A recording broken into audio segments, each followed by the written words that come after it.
Honestly, akala ko magiging safe nostalgia game lang yung Indiana Jones and the Great Circle, yung tipong okay lang adventure game na umaasa lang sa pangalan ng franchise.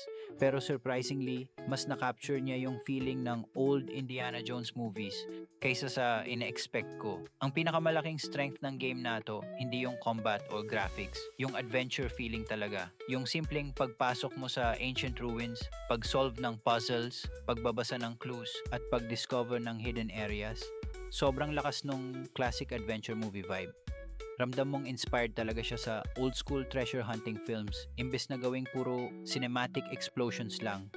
At bagay na bagay din yung first person perspective. Nung una medyo weird siya isipin para sa Indiana Jones game pero habang tumatagal mas immersive pala. Mas ramdam mo yung exploration at puzzle solving kapag ikaw mismo tumitingin sa paligid.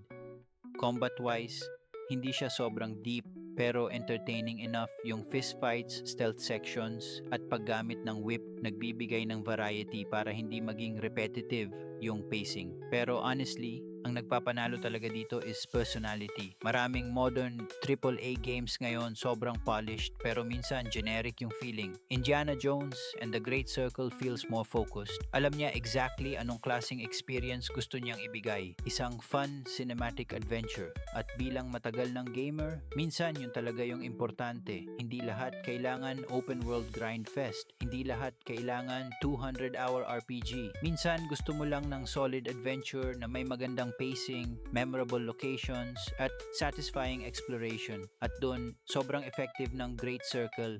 Hindi siya perfect. May ilang combat moments na medyo basic at may pacing sections na mabagal. Pero overall, isa siya sa mga pinaka-enjoyable surprise releases nitong mga nakaraang taon. Especially kung mismo yung panahon na adventure games felt simple, focused, at genuinely fun.